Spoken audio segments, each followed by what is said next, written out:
Come on now. Do you understand? This is a hospital, you know. We're entrusted with people's lives. Even minor mistakes can potentially become serious issue. This is not a place for the incompetent who dropped out from the high school to be. I was allowed to handle medical administration tasks through the courtesy of the director. A mistake was found in the supplies I ordered for the job, and I was being scolded by the elite doctor, John. You, with just a high school diploma, are not cut out for the medical field. Just quit already. You're bringing inconveniences to everybody. Understood.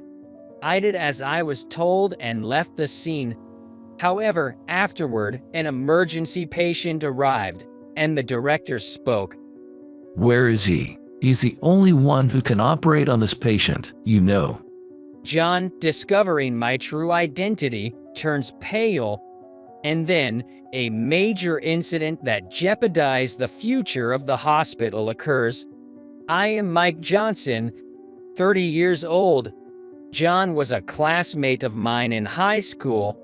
Whenever I talk to him, I can't help but reminisce about the old days. Back in high school, John excelled in both academics and athletics. He was always top of the class, and now he's a respected elite surgeon, a remarkable guy. Unlike me, he excelled in every aspect and was the subject of admiration among our classmates. He's probably what you would call a genius. Compared to him, I struggle with what most folks find straightforward. I'm often tardy and forgetful. I can hardly sit still in classes. When I acted disinterested, the teachers would often reprimand me. Because of all this, I was the target of mockery from my classmates. You are so hopeless. People like you usually have something, either they're athletic or they're good talkers. They have some sort of redeeming quality. But you've got nothing. Indeed, I'm good for nothing. Just like he said, I can't hold a conversation well, and I'm bad at both sports and studies. I didn't have any of the abilities that are needed in this world. I was fully aware of that. When I talk, everyone feels uncomfortable. Thinking so, I tried to be as quiet as possible and not engage in conversations. It would have been fine if they just left me alone, but the people around me didn't let me do so. I was off my game for this test. Did John get a perfect score again? Yeah, well, I guess. But you're probably better off than him. Saying so, John points in my direction. True. Can't be worse than Mike. Hey, how was the test score? That classmate forcibly moves me from the desk and pulls out the test answer sheet. Oh man, this guy flunked. And with that, everyone started passing my answer sheet around, laughing and freely calling me terrible, stupid, a loser. I know I'm not great. Even so, being denied was painful. I've been trying my hardest to. Going to school just to be mocked anyway. Eventually, I started missing more and more days until I finally stopped attending. In time, I fell short of credits, and it was decided I would repeat the year. At that point, I dropped out of high school. Now, I work at a hospital, but my job is strictly clerical. Even that is just simple tasks usually assigned to newbies. I learned the job from the younger clerical staff, but even such administrative work is difficult for me in the healthcare sector. I've never done medical administrative work before, and I'm not used to being taught something by someone. I carefully choose my words to avoid making other staff uncomfortable and ask questions cautiously. Is this the accurate product name, or is it a common name? That's not what I am explaining right now. I'll explain it from the beginning, but I've done it again. No matter how careful I am, I end up making others uncomfortable. It's always been like this for me. Once, I almost placed an incorrect order for supplies. To be precise, it was just before making a wrong order, and the clerk who was instructing me noticed it and stopped me. You see, ordering so much cotton wool, what are you using it for? We only have limited space in the storage. I'm very sorry. And I did say to always talk to me before placing any orders, didn't I? Don't act on your own accord. Seeing me getting scolded, a doctor who was nearby intervened. Let's ease up. He's new here. Don't be too hard on him, and you also need to be more attentive. This is a hospital. Wait, you seem familiar. What's your name? It's Mike Johnson. Johnson. Oh, that Johnson, it's me. I'm John. John, that elite John. My unwanted high school memories flashed through my mind. You, in medical administration, the high school dropout, that you. Give me a break. No matter how short-staffed we are, hiring someone like this. You remember at least how to add and multiply, right? I remember that much. Are you acquainted with the doctor? Yeah, he was a classmate in high school, a guy with no talent, a real bottom feeder. I don't want to be thought of as his acquaintance. It must be tough for you. Being in charge of his training, I truly sympathize. Oh, it's time for the conference. I have to hurry. He said what he wanted and promptly left the scene. But, typical of John, who would have thought he'd become such a respectable doctor? Compared to him, I am. He seems to be a surgeon, and he specializes and is trained in a wide range of fields. A surgeon who can do anything. The administrative assistant who informed me speaks about him with a tone of admiration. He really was incredible. Since then, every time we passed each other in the hospital, John would speak to me. Hey, Johnson. Not causing any trouble, are you? You know you're useless, so make sure you stay out of people's way. You're just here to dump more work on us, aren't you? Think about the inconvenience to others. I heard some strange guy is wandering around the hospital. Looks like some loser who can't do anything and dropped out of high school. Before I could retort, he spat out his sarcasm and left. Even if I had a moment to respond, I'd be at a loss for words, but still, every mocking word pierces my heart. I couldn't focus on my work. Despite being taught patiently, the mocking phrases lingered in my mind, making it hard to listen attentively. One day, when I was coming to work, I saw the director. It's the director of this hospital, Director Roberts. Director. I halted Director. I'm heading out for a conference. Is it something urgent? I'm sorry. I talked to the director about John's sarcastic remarks. I see. I'm sorry, but I can't address it immediately. I'm running late, so if you'll excuse me. With that, the director hurriedly left. Now, I had no one to turn to. I felt backed into a corner mentally. There was no way things would go well at work in this state. And then, I mistyped the inventory counts. The administrative assistant in charge of training spotted it. Johnson, you did it again. How many times do we have to go over this?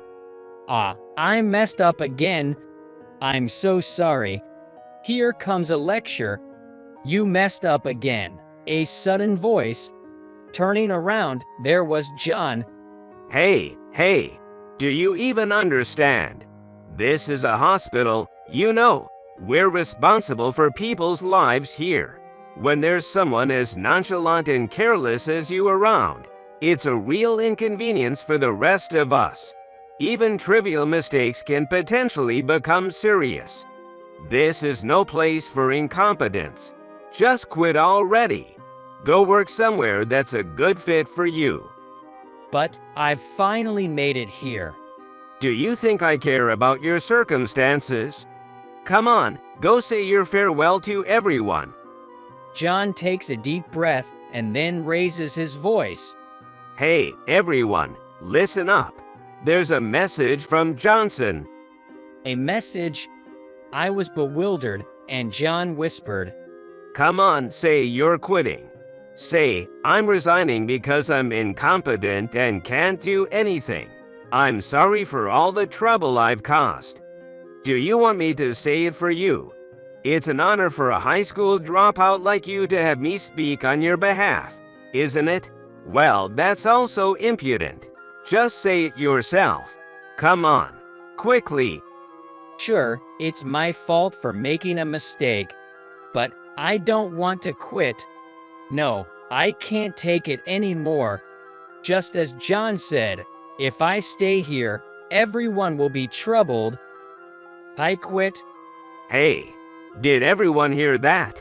You better get out of here quickly then. See ya.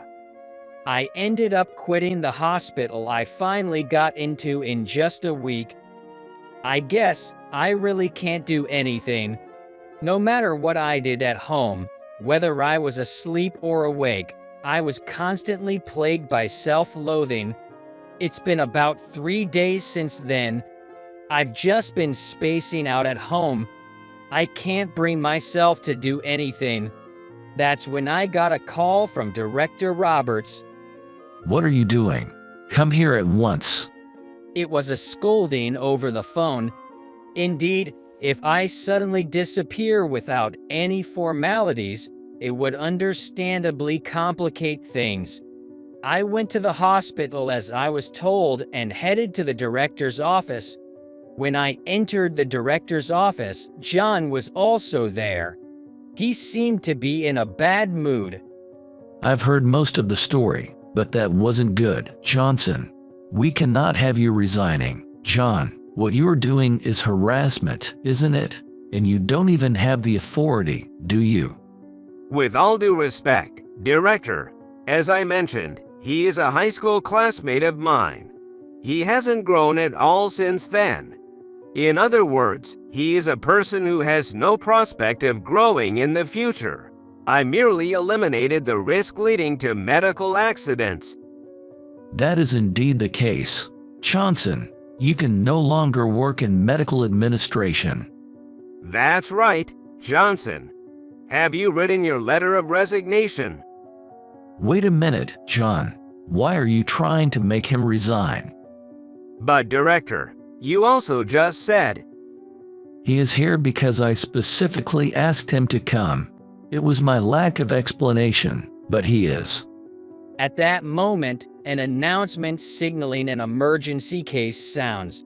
John is also being called. The expressions of the two change, and they leave the director's office at a fast pace.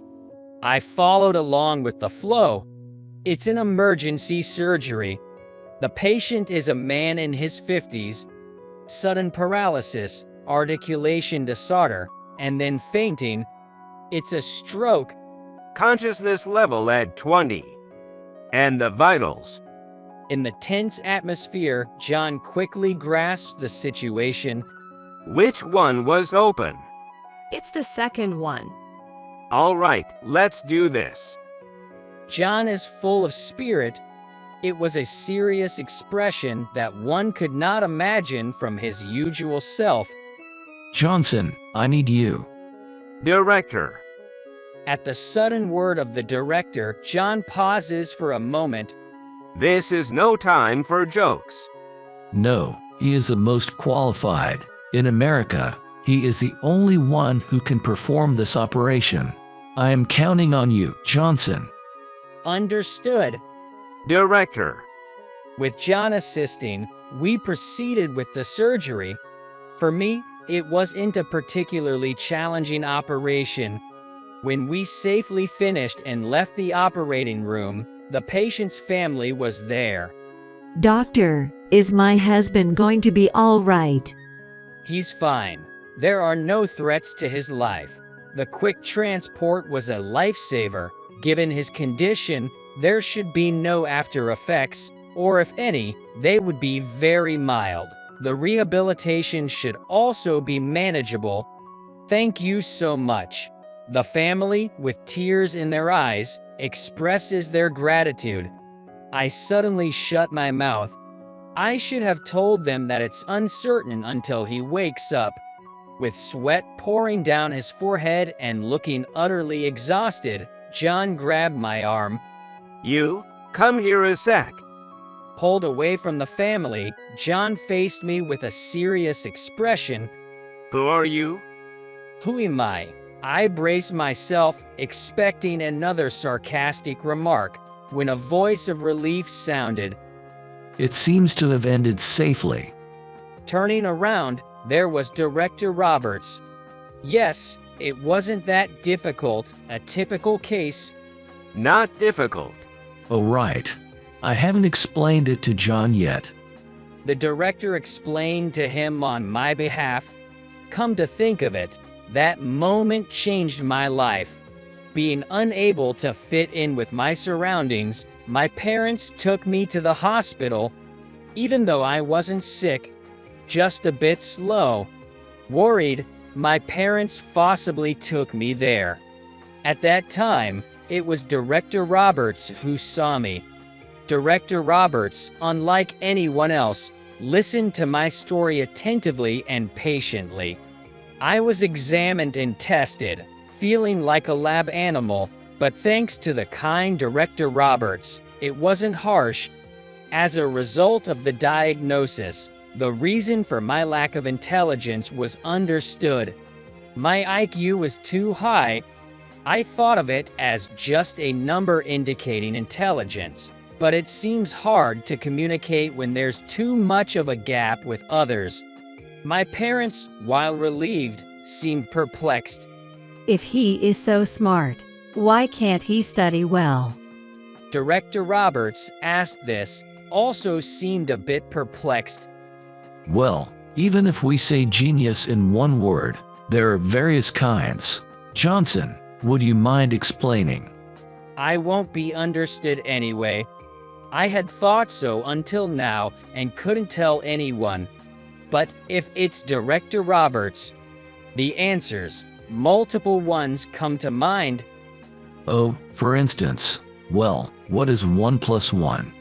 My parents answer, looking baffled. It's 2. Now, just hold on. Johnson, there's no need to be scared. The answer doesn't have to be 1. Say whatever comes to your mind. I am sure all of them are correct. Yes, first, 2, and I continue. And besides, 1, 10, 1001, no, it can be infinite.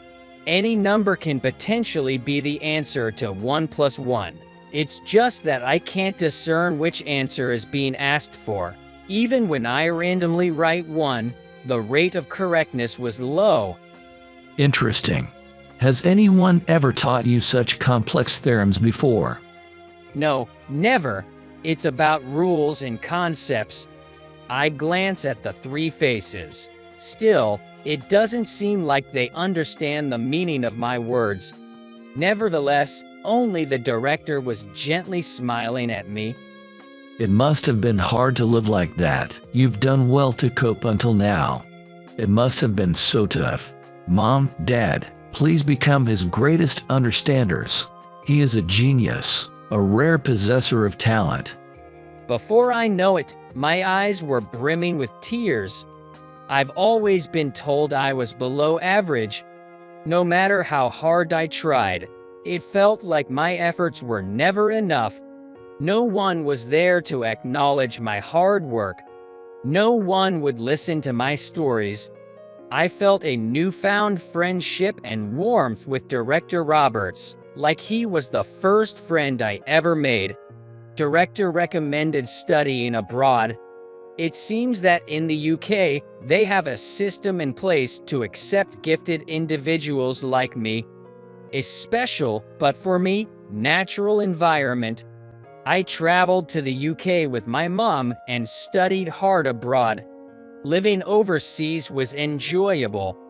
Above all, I made plenty of friends who I could really talk to. Inspired by my admiration for Director Roberts, I obtained a medical license while still in high school.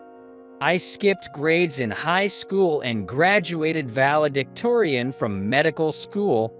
My thesis was also highly evaluated, but it still hasn't gained recognition in America. I became a physician in UK and specialized in neurosurgery. By the time I became a fully fledged neurosurgeon, I received a contact from Director Roberts. He said he really needed my help. It was a difficult surgery, and it seemed that the patient was a politician who had done a lot for the director. I immediately headed back to America. He told me I didn't have to do anything until everything was ready. However, I made a selfish request. I wanted to become better at human relations. I want to get accustomed to the on-site lingo as well. Reluctantly, the director said it was all right for me to work in medical administration. So, I ended up working in medical administration until my own work began. I did cause quite a bit of trouble in that regard. John seemed downcast. No way. I thought you were just at the bottom all this time. John, you must never forget dignity towards others. As a doctor and as a human being, the way you treated him was the lowest of the low as a human being. You can't truly engage in medical care like that. You can't just fix diseases and injuries and call it a day. Those words from the director resonated in my chest, too. I am a neurosurgeon, and one with quite a high level of specialization. However, on the other hand, I can't do anything else. The people I can save are only in a limited field. John and I could only look down as if we were children being scolded by our father. Johnson, if it's all right with you, won't you stay in this hospital? Let's lead American medical care together. I was conflicted. I do like Director Roberts indeed. But no, once the requested surgery is done, I'll return to the UK. I do have talent. I aim to become the doctor that leads the world. Oh really? You become remarkable. You couldn't say anything about yourself in the beginning. Seems like you are still working hard as ever. I still have a long way to go. John, it seems you were arrogant. Healing patients isn't about academic background. Plus, medicine is evolving every day. If you had paid attention to cases and doctors around the world, you should have noticed his situation a long time ago. Isn't that quite a lack of study? Yes. Well, it's after a tough surgery. I won't say more. Both of you did well. People have their strengths and weaknesses. I'm likely not going to be an all-around doctor. I can't become a doctor like Director nor John. But precisely because of that, I want to become a specialist in my field. I will reach the top as a neurosurgeon and save many people in my own way. Since that day, John has started talking to me as an equal. Even when my explanations jump around too much, he patiently asks me to clarify. When I'm stuck choosing words, he understands and patiently waits for me. There are only 3 days left until I return to UK after the surgery, but I feel like I spent most of that time with John. I was happy. It seemed like I made a friend in America as well. The day after the requested surgery was completed and greetings to the director were done, I left the director's office, and there was John. I'd like to see you off, but unfortunately, I'm swamped. Dr. Johnson, if anything troubles you, feel free to consult with me anytime. I'm here for you, no matter how trivial it may seem. I share the responsibility for making your life difficult. Don't hesitate. Thank you. That's reassuring. Can't believe such an elite like you is saying this to me. What the heck? Is that sarcasm? No, it's not sarcasm. I get it. Let's both do our best. Director and John, thank you. Life is still in its midst. What can I do? I felt the possibilities were endless.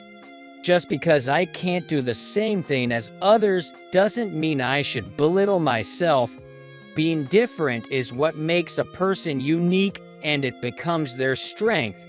Leveraging that is up to me.